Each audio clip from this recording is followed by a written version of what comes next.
There are so many unknowns when it comes to new motherhood. I remember when I was pregnant with my first baby and I saw that second line appear on the pregnancy test. And there were so many mixed emotions, so many questions like, what do I do now? Who do I tell? What's my husband going to say? What the heck is going to happen to my body? I remember that day started off with just one big question, which was, am I pregnant? And it had one big answer, which was yes. But with that really big answer came 1,000 more questions.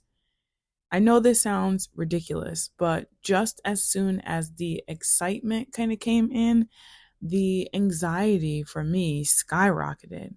I felt like I was so unprepared for this journey. Now, I will say just automatically that in hindsight, there truly is nothing that can fully prepare you for motherhood. There is just so much, I guess, like on the job training that you get from having your own child and then learning that specific child and then figuring out who you are as a mother. But I do feel like there is plenty of information that is available that can at least help decrease the anxiety significantly. The earlier you start thinking of this stuff, the more time you have to answer some of your most pressing and anxiety provoking questions. You kind of want to have some of these questions answered and kind of like have a specific mindset already in place before you're in a race against time. Like literally a race against time, especially if you're already pregnant and just now starting to kind of figure this stuff out. I know from personal experience, and it was absolutely no fun. Today, I'm going to be going down a list of some of my immediate questions that I had when I found out that I was pregnant. Again, I had to go through all of this once I was already pregnant. My hope is that someone out there is listening and maybe you are just thinking about it. And so you're going to have some time to kind of work through this stuff before you even put that baby in your belly. All right, question number one. It's a big one. Am I really pregnant? I mean, this is a really good place to start. This was something that I asked immediately because I was definitely in a state of disbelief. The first time that I got pregnant, it actually resulted in a loss. But when we got pregnant, we weren't necessarily trying. It was kind of like a heat of the moment, like passionate night. I knew exactly when it happened. And so I had never been pregnant before, and I just didn't believe it when I saw those two lines. So, my advice would be to number one, check in with yourself. Do you feel like there were any symptoms that were present when you took the test? Was there something that drove you to say, I think I'm pregnant? I know a big one and the most important one is a missed period, right? You're going to miss your period if you are pregnant because that egg was fertilized. And so your body is not shedding anything. It is preparing to nurture and grow the baby. Something else that you may notice early on may be a little bit of fatigue. It could be some nausea. For me, my boobs got really big really fast. And it was one of my first signs that Shane and I noticed. Something else that happens to me almost immediately is that my vision changes. In fact, with my third baby, my son, that was the immediate indicator for me. I wear glasses typically, but I don't have like a strong prescription or anything like that. But I was noticing that there was a lot of tension in my eyes, and I was having to kind of squint and make the font bigger on most things that I was reading, like on my phone. It's one of those weird symptoms that most people have no clue happens, but it was one of my very first symptoms this time around. And besides those really early pregnancy symptoms and signs, you can always just take a second test. I know a lot of women do that. You can always just take another test to make sure that that first one was accurate. And if you have another set of lines, or if you have the digital one that says pregnant, well, then you can probably bet that you probably are pregnant. The last thing you can do is go to the doctor. If you feel like there's some reason why you may not be pregnant, maybe you were taking a specific medication or something like that, then you can always check in with your doctor. They tend to do the same kind of urine test initially, but if there was some reason why they are doubting it or you are doubting it, then they can definitely do a blood test, and that one is going to be much more accurate than the urine test. All right, question number 2 is, what do I do now? I think I'm having a lot of fun with this because when I was thinking of the questions, I literally like put myself in that moment with the very first baby and the very first pregnancy test, and then the days, following that positive test. And yeah, that was my second question. What am I going to do now? Like, I know that I'm probably pregnant. The dates line up, everything else lines up, but I didn't know like what you do after that. So what I'm going to say in hindsight is that number one, you should savor the moment. You just found out that you're pregnant probably for the first time ever in your life. You are carrying a soul, you're carrying a life inside of you. Your body is going to grow a baby, a human, your human that is half of you and half of the person that you love. So, number one is treat yourself.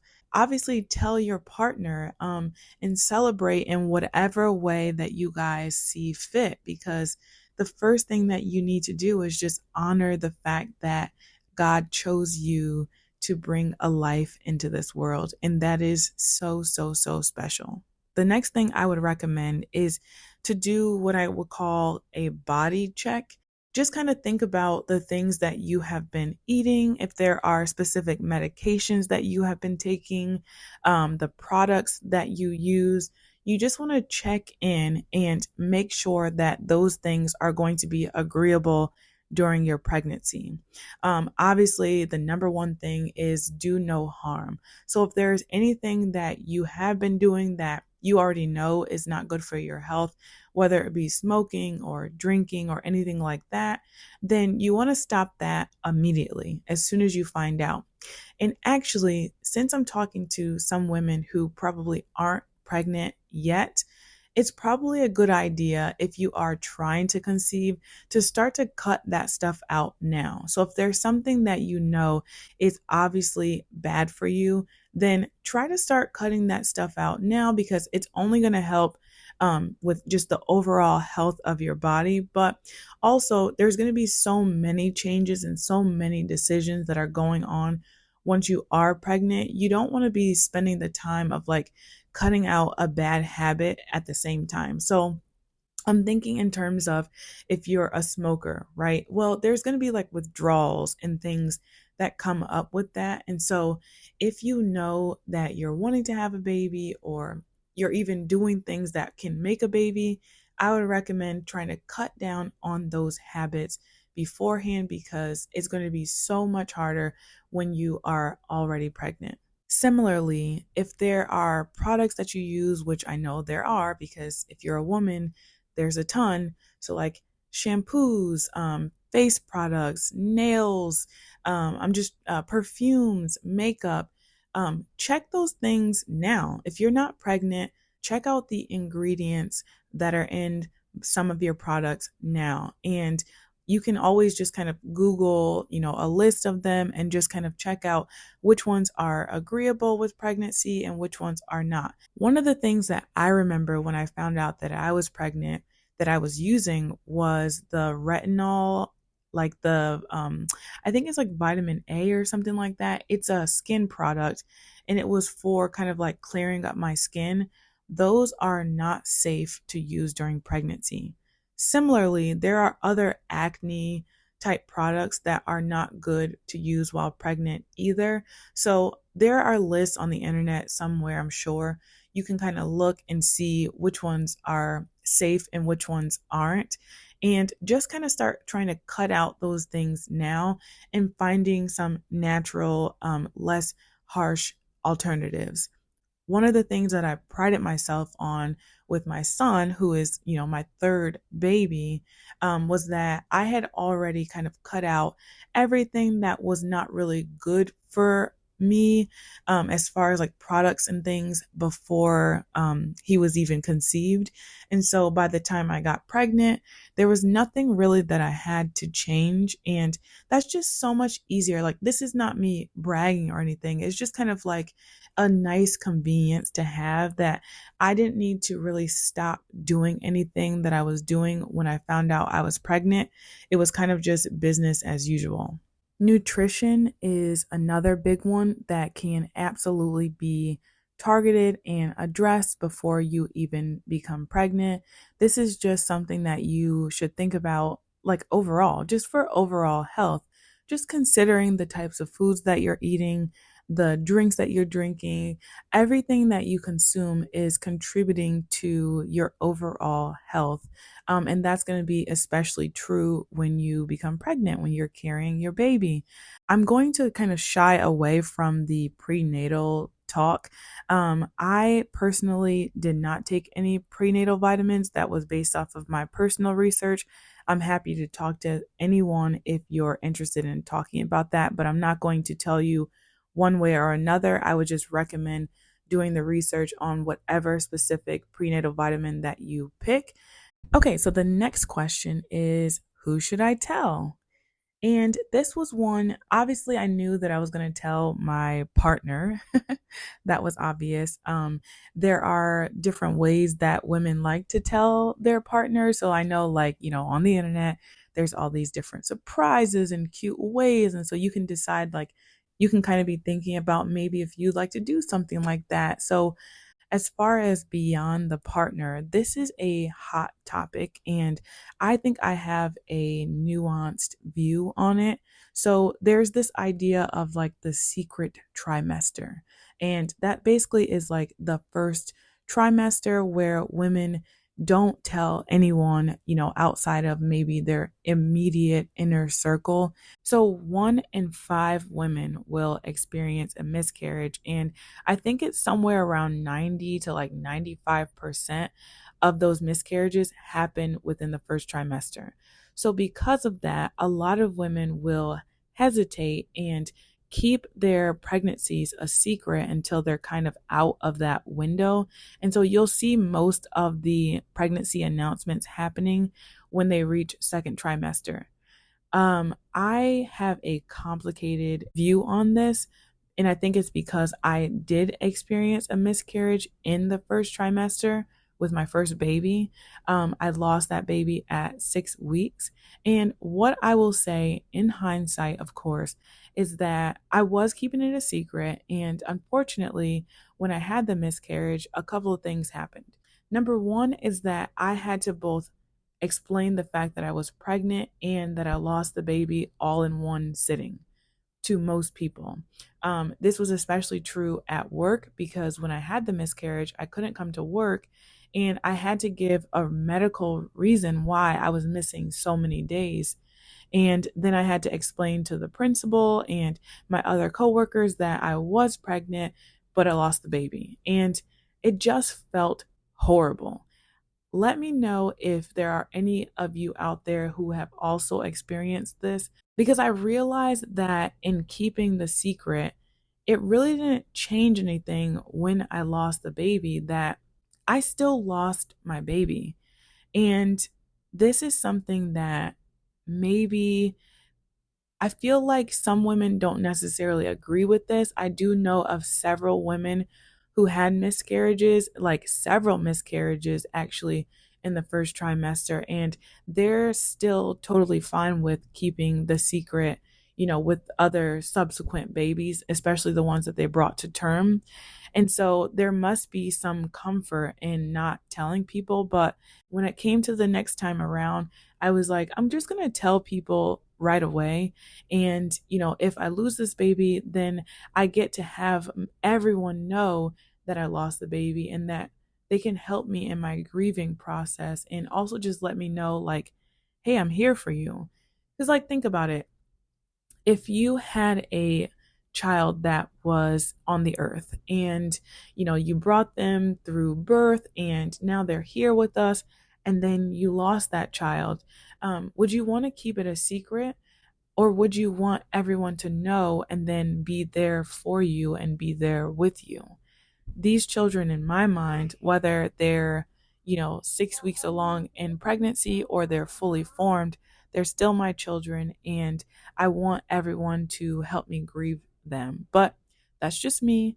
And I know everyone is different. So this is a thought that you might want to consider: is who should you tell and when should you tell them? And just kind of think about those things. It's a very nuanced decision, and there is no right or wrong answer. You might be saying, Destynie, you're crazy. I'm still not telling anyone. I don't care what you say. And that's totally fine. I just want to help you consider all of the things, and I'm okay with whatever decision that you make for your baby, your family, and your body. Okay, so this next one kind of goes along with who should I tell? And it's, do I need to go to the doctor? And this is something that you can be thinking about absolutely before you even get to this point. Because if you are, going to the doctor every year, kind of like for your annual visits with an OB or a gynecologist, then you already kind of have someone in mind that you might want to go see when you find out that you're pregnant. And so if this is the case and you already have someone in mind and you're already going to go see them before you're pregnant, you can be asking them questions kind of about how they run their practice, how they deal with pregnant women, what do their births look like. You can be asking them all of that stuff before you even get pregnant and start to go through like the maternity side of things. Something that I want you to keep in mind is that you don't have to stay with your current provider. Even if this doctor has been with you since you were 15 years old, you don't have to stay with them for your pregnancy. This is a very different ball game, and it's something to really, really think about. You don't have to do what they say. So if you do choose to go with them, you don't have to do everything that they say to do. What do I mean by that? So there are a bunch of tests and a bunch of things that go on in the beginning of pregnancy. There are ultrasounds and there are blood tests and all kinds of things that they recommend. And throughout this entire process, you absolutely have the right to research things, to hear their recommendations, to sit on it and talk to your partner and read up on it and think about it before going forward with anything. This is a really good practice for when you have children and you have to make all of the decisions for your children. You want to make sure that everything that you do is not because someone told you to do it, but because you feel good about that decision. I believe that Mama Natural actually has a list on her website, which gives you a bunch of questions that you can ask your provider. And I would definitely recommend, if you can't find something like that, to just kind of think of questions that you have on your own and write them down so that when you go to the provider that you are ready to ask them. I personally chose a midwife the second time around. As I said, the first baby ended at 6 weeks. So with my daughter, the second child, I chose a midwife, and every time I would go to her, I would have a list of questions that kind of just popped into my brain, like as I was going through my life in between visits. Again, you can ask those questions even before you're pregnant. These people work with pregnant women all the time. They should be able to answer it. And because I mentioned midwife, that's absolutely an option for you as well. So I said, do you need to go to the doctor? The answer is yes and no. It depends on whether you want to go to the doctor or not. If you are thinking that you might want a different birth that is maybe outside of a hospital, for example, then a doctor is not going to come out of the hospital. So you're going to have to look into a midwife. There are midwives that go into the hospital, but not vice versa. So if you're thinking about maybe an alternative setting like a birth center or a home birth, then you're probably going to be looking for a midwife. So be on the lookout for any of those in your area. But if you're choosing a hospital birth, you can still decide between a midwife and a doctor. So that's also something that you can be thinking about even before you get pregnant. So, probably the biggest question that I had personally was what was going to happen to my body? Now, the answer is that it varies widely depending on each woman. And for me, I already kind of told you guys about some of the symptoms that I have. I get really bad morning sickness in the beginning of pregnancy, as well as some of those other strange changes like the vision changes and things like that. Over the course of time, as the baby grows inside of me, I have a very short torso. And so my babies grow out. There is not enough room. I don't have any wide hips or anything like that. So I tend to have what my coworkers named the torpedo belly, because it literally just looks like the baby's going to fall off at the end.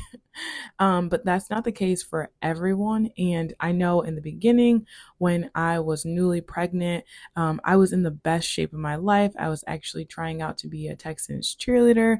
I had been extremely fit my entire life. And one of the things that haunted me, and again, I'm kind of ashamed to admit it now, but I'm telling my truth, and that's why you're here. So, my mother had some pretty significant stretch marks, and I was always told that it was a genetic thing. And so I was very, very concerned about stretch marks. And I kind of knew that I had a pretty short torso, and I just guessed that I was going to have this giant belly and my skin was going to be irreparably damaged. And that was going to be the end of like who I was as a person. And so I spent a lot of time really thinking about what I was going to look like. And I didn't spend a lot of time thinking about the overall transformation that was going to happen. Like, I don't know if that's the case for every woman, but I do feel like it is a common thing. I think I see a lot of women talking about like losing their body or gaining their body back when pregnancy is over. So I do feel like it's kind of a universal concern, even if it's not a big one for certain people. So here's a pro tip, and it's something that I think if you hear nothing else today in this podcast, this is something that I really, really hope you guys listen to and really think about. Get comfortable with the idea of coming out of this a different person than when you started. And what I mean by that is you're not going to have the same exact body that you had before you got pregnant. Even the women who snap back and even the ones who have zero stretch marks, the internal organs have changed. The abs have changed. The hips have widened. Sometimes their feet grow. Sometimes their hair color changes. There's so many things that happen, even when on the outside it looks like everything has stayed essentially the same. So get comfortable with change. Try to shift your mindset to care for your body through all of its changes. And this is important to try to get in that mindset before you even become pregnant, because change is coming once you know that you're pregnant, and it's going to be rapid change. It is both a long 10 months and a short 10 months. For you to grow an entire person inside of your body within 10 months or 40 weeks is a drastic change. Your body has never experienced that before. So how can you do this? One of my recommendations would be to practice getting in tune with your body. You want to be able to increase your ability to identify when something is wrong with you. And the way that you do that is by just identifying the common themes of your body. Notice how you feel when you eat certain things. Notice how you feel when you get a certain amount of sleep, how you feel when you exercise, when you don't exercise. Just start to pay attention to all of the fluctuations that occur when you're just living your normal daily routine. And then from there, you'll be able to pay attention to when there are changes that are not kind of like expected. So, for example, if you're getting sick or something like that, you might notice that over the course of time, the more in tune with your body you are, the quicker you might notice that, something different is happening. This is going to be incredibly important because when you are pregnant, you want to be able to notice subtle changes. You never know when something might come up where maybe something's wrong with you or something's wrong with the baby, or it doesn't necessarily have to be something that's wrong, but it's just something different that you might want to notice.